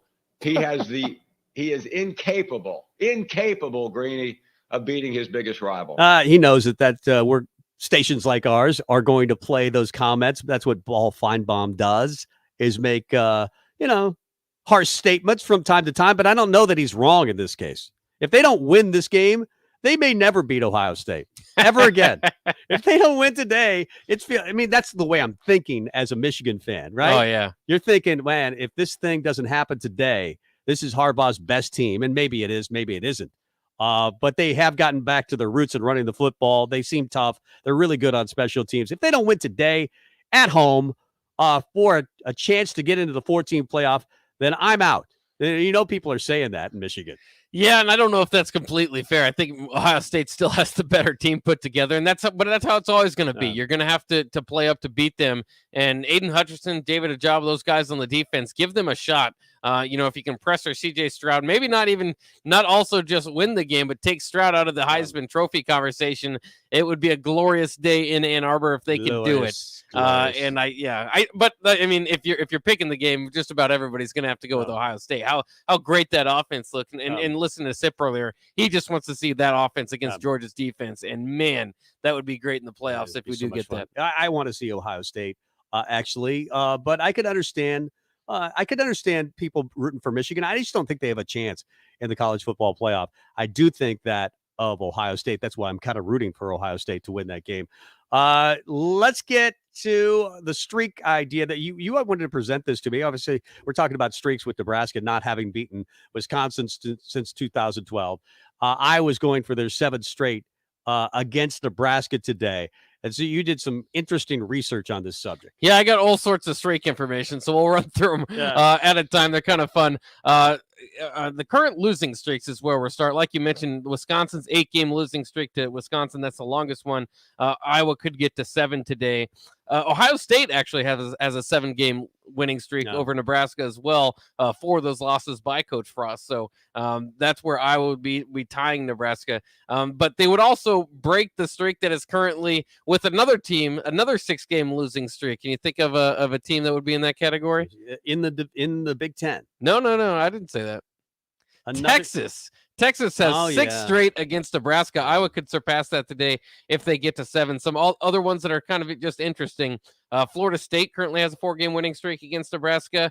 USC has a 4-game losing streak or winning streak against Nebraska. Nebraska's never beaten USC, in fact, but they did tie them in the most important game. Wait a minute, Nebraska's never beaten USC. Yeah, they've never beaten USC. No. Wow. They had the tie. They had the most important game was the tie. The 21-21 tie. You're right. Man, I didn't realize that they had never beaten USC. Also kind of weird, Texas Tech currently has a 4-game winning streak against Nebraska after Nebraska won the first 7 in that series. But that's where it currently stands. And those are pretty historical. When you look back at the Nebraska losing streaks, no Big 10, no Big 8 team outside of Oklahoma ever won more than 6 in a row against Nebraska. Missouri was the most with 5. So and they've played those teams for a century. And maybe even more, and they've never managed to put together the winning streak that Iowa has. Was that with Gary Pinkel that they won 5 in a row? I wonder if that was the Pinkel I'm not era. sure. That's interesting. I don't have that right. 5. No, that's good. Interesting. But Continue. Historically, the worst streak, I believe, was Oklahoma beating Nebraska 16 straight times from 1943 to 1958. Minnesota did 10 straight in the 40s. Pittsburgh actually beat Nebraska 9 straight from 1927 to 1939. And Indiana, of all people, beat Nebraska from 1941 to 1959 9 times. But all those are ancient. If you're talking about the modern era, the only 6 straight losing streak that Nebraska's had, going back to the Big 12 days, was Oklahoma from 72 to 77. And that was, of course, Tom Osborne just couldn't get over the hump against Oklahoma. A lot of close losses. Iowa could be surpassing even that streak today. Yeah. So your current, you're just kind of modern day streaks are ongoing right now. Wisconsin, Ohio State, Iowa, and Texas at 8, 7, and 6, respectively. It's funny. The Iowa series reminds me a little bit of that Oklahoma series where Tom Osborne couldn't get over the hump until 1978. They finally won a close game. But most of those games were really close. Almost all of them with Oklahoma. Similar to Iowa. It's not like Wisconsin where Wisconsin blows you out, or at least has in the series. Iowa, man, it's always a frustrating ending to that game. That's kind of the way it's played out. Yeah, and hopefully we don't see that today, but it'll be interesting to see how it breaks down. On the opposite side of the current win streaks for Nebraska, you'll be excited to hear about these one. They currently have a 10-game win streak against Baylor. They've never lost to Baylor, I don't believe. Wow. Domination. That's right. An 8-game current win streak against Wyoming. 6 straight against TCU. 6 straight against Colorado State. Let's go. And 5 straight against Rutgers. Take that, Rutgers. So all those teams can take that. Of course, historically, when you look at Nebraska, it's a little bit different of a conversation. They've had 36-game winning streaks. With Kansas. Remember, in Kansas, that's one of the longest of all time. In fact, second biggest beatdown of all time was Nebraska 36 straight against Kansas. Only Notre Dame's 43 consecutive against Navy topped that in NCAA history. You put together some of these other ones. They had 29 straight against Kansas State. That was tied for 6th straight longest in NCAA. Oklahoma State couldn't beat them. 24 straight times against the Pokes, 24 against Missouri, 18 against Colorado, 16 against Minnesota, 15 against Iowa State. All those days are long past yet, though. And if you're looking at the Big Ten streaks, as far as, kind of how Nebraska's would compare to some of those, you think, well, maybe that Iowa or that Wisconsin or Ohio State loss, that's got to be some of the worst in the Big Ten. Well, not really. Ohio State has the longest current streak in FBS over a similar opponent, is 26 straight over Indiana. So it's been 1991 since Indiana's beaten Ohio State. Wisconsin actually has 15 straight against Purdue. Penn State has 15 straight against Rutgers. Ohio State has actually 9 opponents who they have more than a 7-game win streak against right now in the Big Ten. What's their current? Aren't they like on a 24, 25-game win streak currently in the Big Ten? Ohio Oh, State. yeah. Ryan Day, I don't think has lost a Big Ten game yet. Yeah, that's crazy. But Iowa, by the way, too, the other part of this thing is Iowa has, you wonder how Kirk Ferentz has had such a steady job over there. 8 straight wins over Illinois, 7 straight over Minnesota, 6 straight over Nebraska, and 6 straight over Iowa State. He plays every one of those teams, every year, and has that long of a streak put together. Iowa State. So you even wonder, according to Iowa, if they had the streak come to an end, would it be Nebraska? Would they rather keep beating Minnesota and Iowa State, or do they want to keep the Nebraska one going? I think Nebraska. I think Nebraska. I think there's a lot of hate for Nebraska. I mean, Wells, I mean, it's proximity. But Nebraska always ignored Iowa. And I think when Scott Frost moved in as head coach, there was a little disrespect, at least, from Iowa's standpoint. They felt the disrespect. Even though I never heard him say anything, that is Scott Frost. Yeah. It was disrespectful. He had Clapgate. That's right. And Nebraska complained about the clapping and all that stuff. It just feels like there's disrespect. A lot of it might come from Sean Eichhorst. I think I blame a lot of it on Sean Eichhorst. You fire Bo Pelini after beating Iowa, and of course he says you got to consider where Iowa was. And I don't think they've ever really gotten over that. I wouldn't if I was them. And now it happens every year. No matter what no matter what the game is, I always think of that quote, and I always kind of start to consider where Iowa is in the manner of which I'm speaking about the Nebraska-Iowa game. And they're way ahead of you. By the way, they are way ahead of you. But today could change a lot of that, and it could definitely change the conversation about quarterback. I asked that question to Evan Bland of the Omaha World Herald. If he plays well today and Nebraska wins, say, by a couple of touchdowns, does that cloud the quarterback picture? Say, does Adrian, think about it more and more? Like, is there a quarterback competition in fall camp? Or is it, nope, that's our guy? Are you going to know after this game whether or not the audition was successful? I mean, are you going to know that, or are you going to come out of this game and say, yeah, I liked some aspects of him. I had problems with others. I don't necessarily they think that they need to go get a guy in the transfer portal. Well, I think it's that. There it goes again. I'm having to evaluate where Iowa is in this discussion, because they're a little bit beat up coming into this game, the defensively. So especially in that secondary, Evan Bland mentioned. So if he kind of carves up the backup secondary at Iowa, is that going to be should that be the audition for him? But the point is, it makes sense, because it would be by far Scott Frost's biggest win. And it wouldn't even be close. And for so many reasons, obviously Iowa being ranked where the record is, kind of finally getting you over the hump in this season, obviously giving a lot of momentum into the offseason. So it makes it's just one of those things that makes almost zero sense to do a 1-game sample size, but it makes so much sense because it would be the biggest win. And I think certainly, I don't know if you would go overboard thinking that Logan Smothers is the next, have similar Heisman hype that Adrian Martinez has had at one point. Maybe we learned our lesson there, but I think you would be interested. I think more than anything, people would actually clap back at Frost for not having done it earlier, not having given him a shot earlier. I think that would be the bigger conversation, because I don't know if he's the guy, but you could see if he could have helped. I don't know that there's a lot of, maybe you could say, well, we didn't have Adrian, how we're going to win that game. But if this guy plays well, that is Logan Smothers, plays well, I think it just cloudies the quarterback position discussion going into the offseason. It'll be more fun to talk about in the offseason because you feel like there's going to be some group that feels like Nebraska's found their guy. Look at that. The guy has all the speed in the world. Plus, he makes great decisions. He doesn't turn the ball over, and Nebraska wins, blah, blah, blah, blah, blah. Or, man, we need a guy in the transfer portal. Look at that. I mean, it's definitely a conversation either way. It's going to be interesting, fascinating to me one way or another. Do you think there's a chance that we see a lot of Heinrich Harburg today? Maybe there's more of a tryout period for both of them. I asked you over under 5 snaps, Heinrich Harburg. You said under. Yeah, I don't feel it. I don't feel it.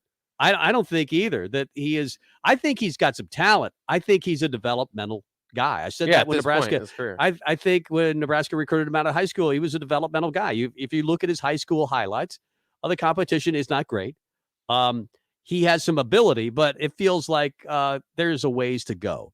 Whereas you're talking about Logan Smothers, coached by his dad, just a natural type of quarterback. Does he have Adrian's physical talent? I don't think so. But he does have a lot of physical talent. He was a track star. This guy's really fast. And I think he's sometimes a really, really good decision maker. It'll be interesting. That's how I'm grading him today. What kind of decisions is he making? Does he know? Does he really, truly have a command of this offense like Scott Frost says? And if he does, maybe you don't have to limit yourself in what you run today. Maybe you can run pretty much, at least 80% of the offense that we see versus Adrian. And maybe his skill set, his athletic ability gets him out of some stuff. Well, and I know they say that he knows the playbook. I'm almost, but I'd rather, if I'm playing Iowa, I play not to lose for a majority of the game. By the end of it, don't get me wrong, fourth quarter, you got to play to win the game if it's close, and I expect it to be. But especially in this situation, even if he knows the majority of the playbook, I don't necessarily play on the attack. I don't, because that's what Iowa wants you to do, is just make enough mistakes for them to get over and get the win. I would prefer, just because of the matchup, to take it kind of easy. Maybe don't use the whole playbook. At least don't call risky plays in tight situations. Take advantage of your opportunity to score. All that stuff. Even if it's field goals, this is the type of the game where field goals will help. I don't know if you think that Contreras can hit them, but you can at least, if you're inside the 20 there, it might be worth a shot. Don't hold anything back. Isn't that from the water boy, Dan Fouts? Don't hold anything back. I think this is one of those days. I don't want to see a conservative offense because you've got Logan Smothers starting the quarterback. I want to see gadget play after gadget play. I want to see a team that desperately needs to win this football game. 7 one-score losses. We've called them the best, worst college football team in America. And statistically, it is supported by that. I don't think any other team in the history of college football has lost 7 one-score games. I mean, it's crazy. Very seldom is a 3-8 team favored against a 9-2 team. That's happening today. None of this team makes sense. No part of this team really makes sense. So you want the complete opposite of me. You want an attacking offense. I want to throw it all out there. That's right. No, throw caution to the wind today. I don't care that you're starting the freshman quarterback. Get him ready. And if you have to run some gadget plays, some trick plays, something that, scores touchdowns, and if you can get to 20, 24, 28 points, I think you might win this game. But there's nothing about Iowa that scares you offensively. We know this. They're 113th nationally in the country in rushing offense. They're 113th in passing offense. They're in total offense 124th. Scoring offense 90th. They average 25 a game. Nebraska averages 28. They're great on defense. We know this. 3rd nationally in rush defense, 6th nationally in pass defense, 4th in total defense, 4th in scoring defense. But they're really bad in the red zone. They're really bad on offense. And I know the formula might be yours over mine. Because they're so bad on offense, just don't make mistakes. You can hang around and maybe you can win at the end. Yeah. I don't want to play that way. Well, I've seen that movie too many times. I don't think Nebraska's offense is typically that way. I'm just worried about keeping Iowa in the game. If you have 3 or 4 turnovers, that's how Iowa wins the game. That's why I say stay conservative, because you don't need to score on every possession to beat Iowa. Not even close. You just need to have a little bit more patience than them, and you can get this win. But it's hard for teams to do. They want to take their opportunity when it's there, and Iowa will create turnovers. Iowa number 4 nationally. first in the Big Ten with 25 turnovers gained. But if the game plan didn't happen the way it did last week, like forcing the ball down the field, you would have been blown out by Wisconsin. Nebraska didn't play conservative last week against the number one total defense in the entire country. I don't think Braylon Allen's on this offense. I'm sorry. And it might happen. This has happened before where Iowa can't run the ball. That's not just the narrative. It's against everybody else. And then they play Nebraska, and all of a sudden Tyler Goodson, looks like he's, Barry Sanders out there.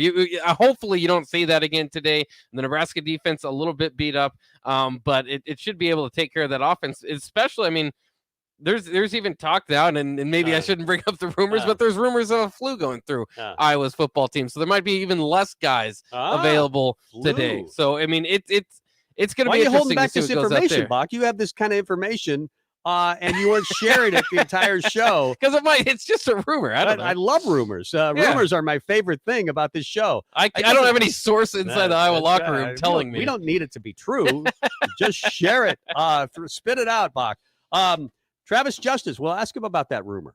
Is the flu going through the Iowa locker room? There we go. He is the WHO radio host for Hawkeye football. Does the post game. He'll be doing it today. I think they usually kick off at about 5 o'clock for a game like this. They'll take it after the coaches show. But he talks about Iowa football on a regular basis. For years, talked about Nebraska football. That's right. Travis Justice. So this will be an interesting conversation. Travis is always a good guest. Travis Justice is coming up next. Download our app by searching 93.7 A Ticket in your app store to stay in touch and listen all day long wherever you are. This is Tom and Bock. Early break with Sip and Jake. This is what Rob Aller says. Ryan Day is clearly comfortable enough in his own unshaven skin not to care what others think. Whether that means saying goodbye to facial grooming or going for it on 4th and 3, when the prudent play might be to kick a field goal. Do you hear yourself talking right now? This is ridiculous. I read it on Sunday and did not think it was ridiculous. Are you crazy? I did not think it was so ridiculous. dumb. I didn't think it was ridiculous. Early break with Sip and Jake from 6 to 8 every weekday morning on 93.7 The Ticket. Hi, this is Sean Callahan with Koppel Chevrolet GMC. New vehicle production has been increasing, but the lots will not be filling up anytime soon. In fact, most vehicles are being pre-sold and are leaving the same week as they arrive. If you want your new Chevrolet or GMC, this is a great time to build a vehicle and place an order. Our sales team will work right with you to build the exact vehicle you want. At Koppel, we appreciate your business and sell vehicles at a fair price. So come check us out or visit us online at koppelcars.com. You may be eligible for free 500 megabit internet from Allo if you've been financially impacted during the pandemic or receive federal support. This is Brad Moline, president of Allo Communications, and I'm proud to say that Allo is supporting the FCC's Emergency Broadband Benefit Program. We're committed to providing everyone in our fiber communities access to high-quality internet. To find out more, please stop by our Allo store or go to allofiber.com/EBB. At the Nebraska Ag Expo, we're passionate about sharing all the latest and greatest innovations and technologies that agriculture has to offer to help increase profits, lower costs, and improve the way you farm and ranch. Grab your neighbor and come on out to this year's show. Visit with nearly 1,700 ag experts, all under one roof. December 7th, 8th, and 9th at the Lancaster Event Center. Register online for free admission at nebraskaagexpo.com. Sponsored in part by Farm Credit Services of America and Ag Direct. Are you sick of mindlessly running on a treadmill or the lack of motivation to consistently work out? Whatever your challenge, Farrell's Extreme Body Shaping can help. Whether you want to lose weight, boost energy, or simply improve your overall health, you'll fit right in at Farrell's regardless of age or abilities. Build endurance with their kickboxing and strength training group fitness classes while also getting nutrition coaching. Try Farrell's now for a free week. Visit fxblincoln.com or call Jeff at 402-310-4026. Farrell's Extreme Body Shaping. Mike Shaver here for Trek CBD. There's a lot of CBD shops opening up in Lincoln, but Trek CBD focuses on quality above all else. Their products are from local CBD company Nico Farms and are third-party laboratory tested. They have products that can help with stress, anxiety, pain, relief, and more, and have a wide selection of Delta 8, including Serene 8. Trek CBD is locally owned and operated. Go visit Scott or Shannon at their 84th and Highway 2 location or at 27th and S, or go online to Trek CBD with free delivery. Trek CBD. CBD done right. Another packed fall sports season means it's time to get to N Street Drive-In to fill up on all your beverage needs. November's beers of the month are from Nebraska Brewing Company, Oscar Blues Dale's Pale Ale, and Avery Brewing. Also, make sure to download the new N Street Drive-In app to order online and to set up delivery right to your front door. And don't forget their top-notch Crowler fill system. N Street Drive-In, your one-stop beverage stop at 1801 O Street. You know you want that smoky, tangy, sweet, and spicy sauced and tossed Wingstop. But you just brought a haul of groceries home from the store. It's cool. No one expects you to shop and cook in the same day. So let the flavor experts at Wingstop hook you up with mouth-watering wings, crispy tenders and thighs, fries and sides delivered to your door. You can always cook tomorrow. That's why the fridge was invented. Get it delivered at wingstop.com. Order online now from the new Wingstop located at 5001 O Street. You're listening to Tom and Bock on 93.7 The Ticket and theticketfm.com. Welcome back. Final half hour of Tom and Bock in for Happer and Schaefer because they've already headed over to the tailgate festivities. I guess Schaefer has some game day duties or something. Oh, does he? He's a busy man. I would think so. Can't be. He doesn't have time for his own show. He's got to do other shows. That's right. Busy day for a lot of people on Black Friday today. Nebraska taking on Iowa. By the way, Cam Taylor-Britt has announced that he is leaving Nebraska. We already knew Senior Bowl. Was it the Senior Bowl? He signed up for the Senior Bowl, so that was kind of a telling. So that was a big part of it there. But Iowa is a 1-point favorite, as we know, going into this contest. Or Nebraska is a 1-point favorite over Iowa going into this contest, where Nebraska had started at 3.5 as a favorite there. Flipped to Iowa as a favorite. Now back to Nebraska. I'm wondering, how do you explain it? How do you explain this this line here, Travis Justice? That's a good question, and I think it comes down to this: is that Nebraska has shown over the course of the season it can hang with the best teams in the country. Nebraska has a tendency to shoot itself in the foot, but when you look at Iowa, if I was unable to force turnovers, if I was unable to have a decent day in special teams, whether that's having a long kick return, punt return, or something like that, then Iowa's not that good. If they're neutralized, much like they were against Purdue, much like they were against Wisconsin, Iowa's really not that good of a football team. And what I mean by that, they're good defensively, but they don't have an offense that can keep pace. So I think Vegas looks at it and says, all right, last game of the year, and it doesn't matter if it's Adrian Martinez or Logan Smothers being the quarterback. In fact, I think it's probably better that Logan Smothers is a quarterback because he'll play within himself, maybe a little more disciplined. And if it's a straight up game, I see why Nebraska's favored, and I see why they were a 3.5-point favorite to start with. But that's making a huge assumption now that Nebraska's not going to turn the ball over or create do something stupid penalty wise or have another special teams miscue, should we say? Yep. How do you see the offensive attack for Nebraska today? Tom and I disagree. Tom thinks that they should throw it all at them. Try to be aggressive. You guys are breaking up. Okay, can you hear us? Can you hear us, Travis? Oh, maybe we'll give Travis a call back. Yeah, might have to call him back. He's driving down the highway at this point. Travis Justice, if you could, Big Sky, if you could give him a call back. His phone line, we could hear him fine. He sounded fine. Yeah, we could hear him. He couldn't hear us. But he might have panicked a little bit, thinking we were breaking up on his end, and so he couldn't hear the questions on our end. But you think that way. I mean, he probably is thinking more like you are. Play conservative, play it close to the vest, because you guys usually screw up, and now you've got a freshman quarterback in there. So you now have to play conservative. That's sounds like that's where he's leaning. Yeah, that sounded like it, and that's why I wanted to get my follow-up question there. But that's what he started with, and that's kind of how I feel. But part of it just depends on what are you getting out of Iowa? Like how healthy is that defense going into it? Do you have to be somewhat scared of that opportunistic secondary, or is there just not much going to be going on there, as far as proven playmakers? Are they going to have their backups in? And then you could probably be a little more aggressive. But I just think with Logan Smothers, I would play a little bit more conservatively, and just not make those critical errors that always swings the games to Iowa. That's their game plan. That's what they rely on you to do. That's how they've beaten Nebraska for several years. And now Nebraska just is not, in my mind, in a position to be on the attack. But at the same time, you're 3-9, best case scenario 4-8. What difference does it really make sometimes in these type of games with Nebraska you hate to be in, but you can kind of learn from yourself by taking those chances and seeing what you kind of have maybe in if you let Smothers go out there and do it. Otherwise, you're just kind of seeing how Smothers works against an Iowa type of football team, which there's a lot of Big Ten West teams that'll do that. But I could see either strategy, and I wouldn't have too much of a problem with either one of them. I just would lean toward more don't make that critical mistake to keep Iowa in the game, because I think the Black Shirt defense can hold them down. Well, as we welcome back in Travis Justice, WHO radio host for Iowa football.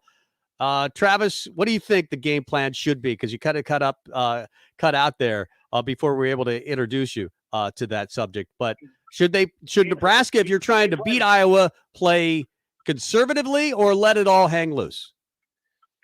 Game plan for Iowa or Nebraska? For Nebraska against Iowa's defense. I don't think you change a thing. I mean, listen, Nebraska's offense is not that bad. Matter of fact, it's really damn good. I don't think you change a thing. I think the only difference here is if you're Scott Frost, I don't think you had much control over Adrian Martinez, and I don't mean this in a negative way. After being a 4-year starter, you're talking about a guy who maybe took some chances, always took some chances, and maybe force some things. Logan Smothers, you can go, here's the deal. You're going to go out, run your offense, but play within yourself. Don't do anything stupid, because if you do something stupid, try to force something, that's where those mistakes come in, and that's where the turnovers happen. If I'm Nebraska, I go in with the same offensive game plan that you've gone in every other game. It worked against Iowa last year, but again, special teams, turnovers, that's what affects the game. Nebraska doesn't have to change anything for Iowa's defense. They just need to play disciplined and within themselves, and I think you got a hell of a game moving forward. And that's why I think Nebraska was favored. Yeah, and a lot of fans here in Lincoln obviously know about the quarterback issue, the piece together coaching staff, all that stuff on Nebraska's side. What is Iowa facing as far as health concerns and what might be dragging them down a little bit today? Well, I don't know if they're going to be dragged down. Matt Hankins may not be playing. I don't think he's going to play against Nebraska. Riley Moss, a defensive back who early on led the country in interceptions, is back from that knee injury. He was about 2 steps slow last week against Illinois. Offensively, I can't believe I'm saying this. Iowa's actually improving. I don't know how you improve on a really bad offense because it's not that good. But what I mean by that is their offensive line is starting to come together a lot better. Tyler Goodson had a really good game running last week. I think 120, 130 yards. I was going to play a chess match with you. That's what Kirk Ferentz does. He doesn't mind a 17-14 game. He doesn't mind a 21-20 game. That's what Kirk Ferentz wants. He will wait patiently for the mistake. So Iowa's not going to change that much. Would it be interesting to see if they do a little bit more with Arlen Bruce the fourth and Keegan Johnson? These guys are playmakers. They've established themselves as true freshmen. They become the go-to guys on offense.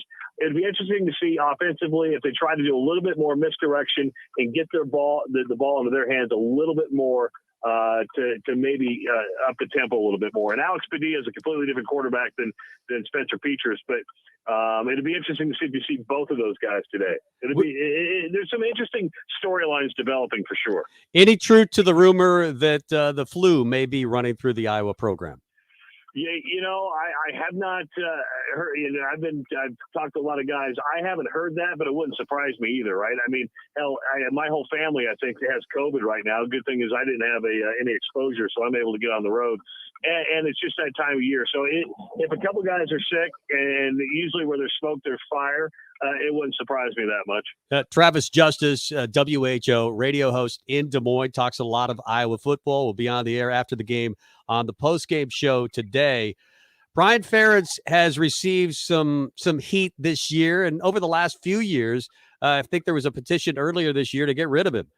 You mentioned the offensive numbers; they're not good. Does that have any traction? No, because when your dad's the head coach, it pretty much there is no traction. As long as Kirk Ferentz is a head coach at Iowa, Brian Ferentz will be in Iowa with him unless he wants to go somewhere else. Listen, I've been hosting the Iowa postgame show on WHO radio this is my 11th year or 10th year now. I host a regular morning show in Des Moines. It's weird because I'm confused because I live in Omaha and I'm actually driving west or east now. It makes zero sense. But, I host a morning show on KXNO, so I've been around the Iowa program for a long time. From Ken O'Keefe to Greg Davis to Brian Ferentz, they've always wanted the offensive coordinator gone because the Iowa offense is unimaginative. The only consistent constant with the Iowa offense during those three offensive coordinators is Kirk Ferentz. Those guys do what the head coach wants, and he wants to play a pro-style, really grinded-out type of offense. And the interesting part is it's not sexy. It's not exciting. I was actually talking with Zach Potter the other day. Zach Potter, former Husker, went on to play with the Jacksonville Jaguars in the National Football League. And Zach actually said, he goes, you're not going to believe this, Trav, but he goes, after playing in the National Football League, I like to watch Iowa's offense because of what they do pro-wise. And it's just one of those things where the pro-style type of guys like it. But to me, it's boring. It's not imaginative, and it is wait for you to make a mistake and then and capitalize on those mistakes. Travis, before we get your pick here, I did want to ask you, just backing away from the game a little bit and just looking at the Nebraska program, deciding to go with Scott Frost one more year, the offensive coordinator position kind of in flux. Where do you kind of feel Nebraska is? I mean, did they make the right decision moving forward? Yes. The answer to that is yes. When I was covering Nebraska back, I did it from 94 to 2010 on KMTV and KPTM. I reversed those. But at the end of the day, I was a huge Frank Solich supporter. It was wrong to fire him then. I probably wouldn't have fired Bo Pelini. I know why they did. You can't make changes all the time. This team really is on the cusp. I'm glad that Scott's going to give up play calling duties. You have to learn how to be a CEO. But changing coaches all the time is just that means you got to change your culture. You got to do everything. They're close. All they need to do is become disciplined. And I know that's hard, but I get one more year because when you look at who they've played, how close they've played them, I know close only counts in horseshoes and hand grenades, but they're close.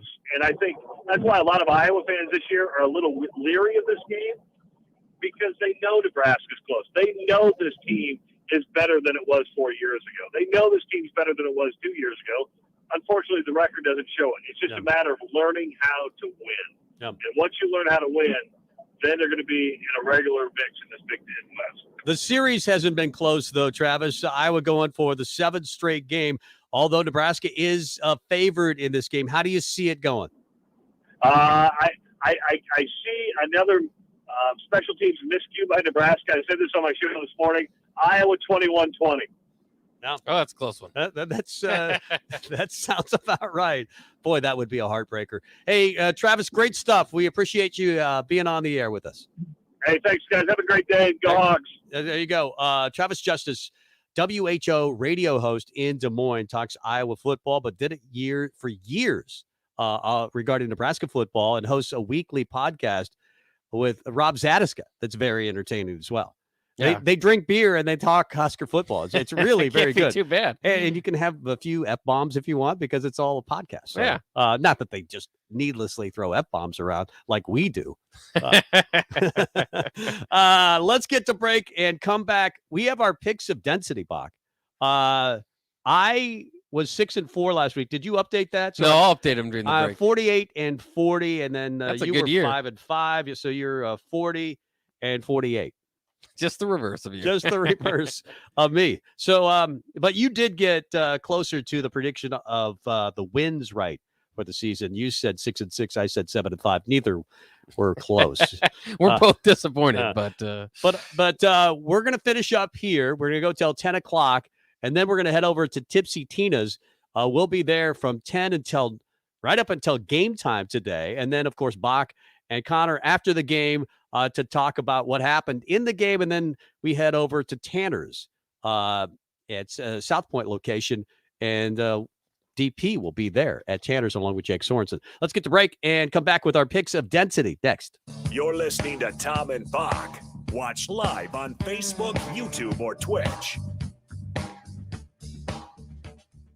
93.7 The Ticket. Fox KFXL weather. Sponsored by John Henry's Plumbing, Heating, and Air Conditioning. Shaping up to be a beautiful Friday. We'll see mostly sunny skies, an afternoon high of around 61, winds out of the west at around 10, increasing cloud cover tonight with a low down to around 38, a touch cooler tomorrow with a high of 58, and northwest winds gusting near 30.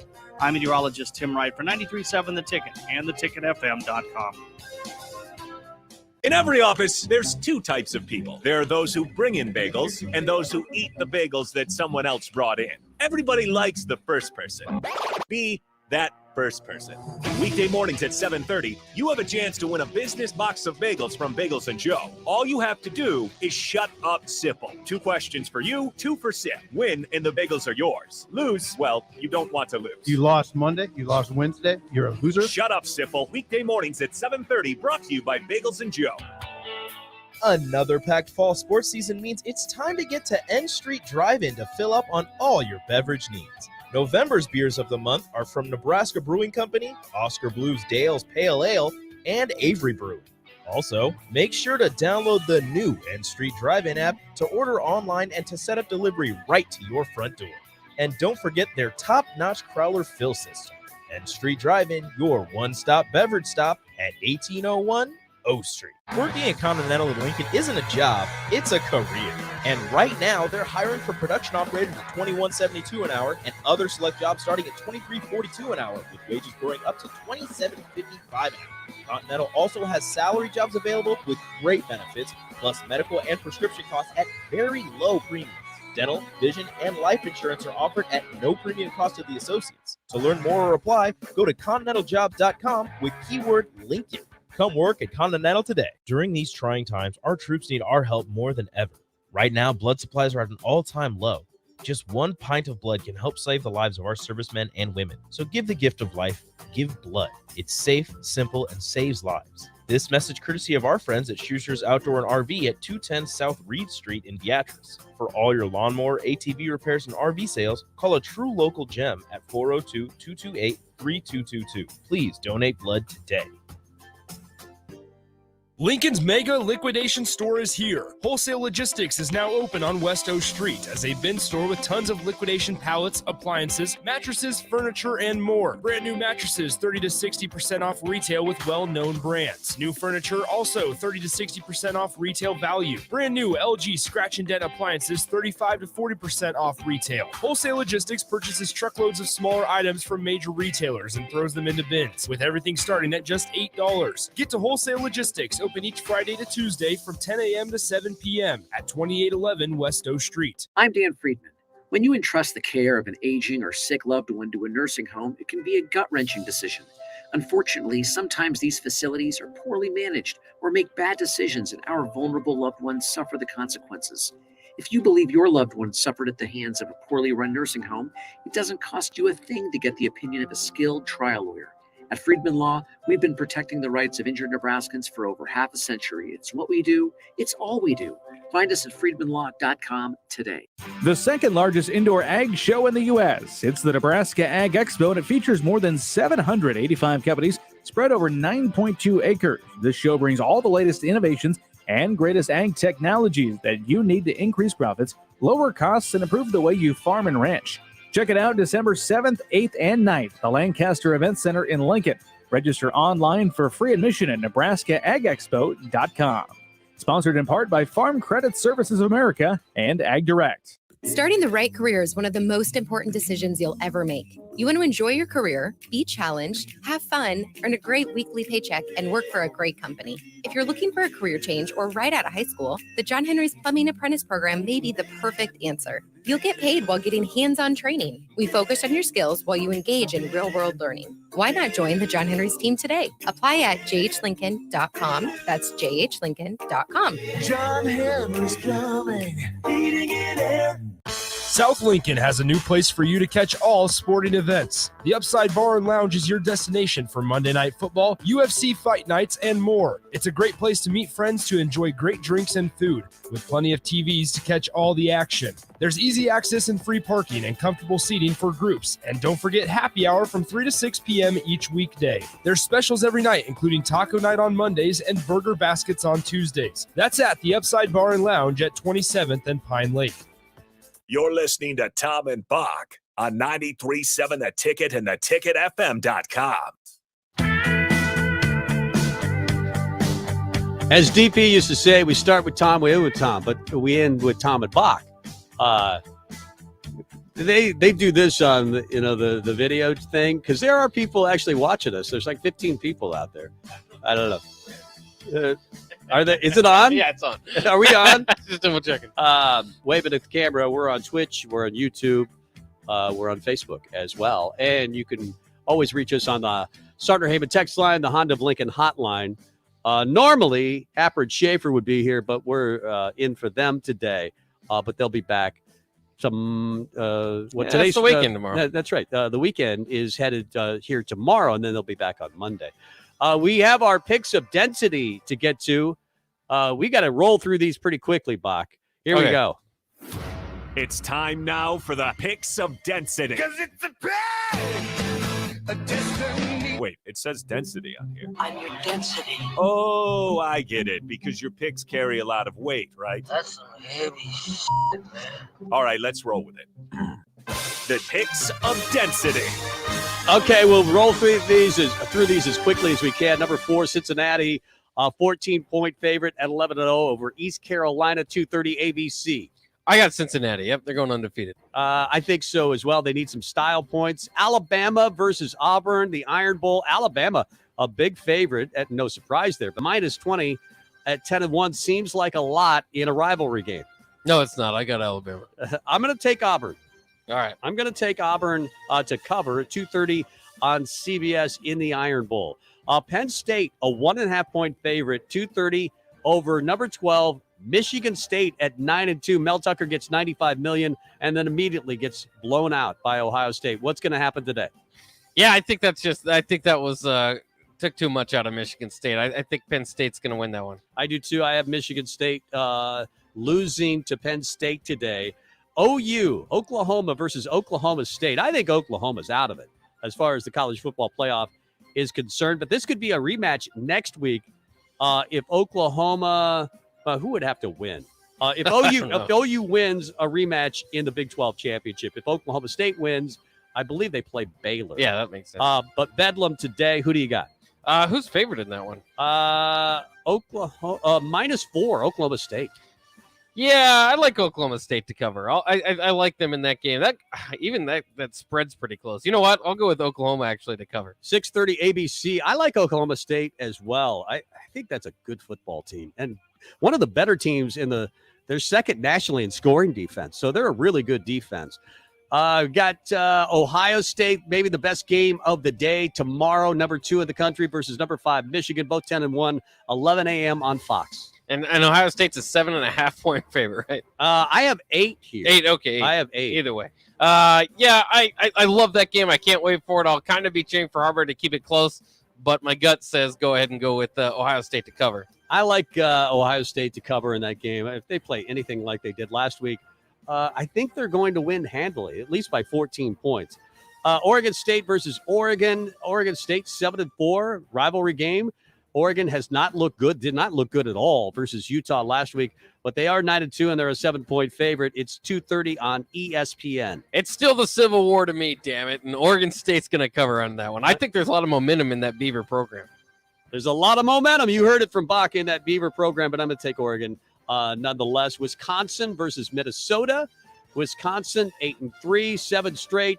They're a 7-point favorite over 7-4 Minnesota, 3:00 on Fox today. Yeah, I like Wisconsin to cover in that one. Their chance and punch their ticket to Indy.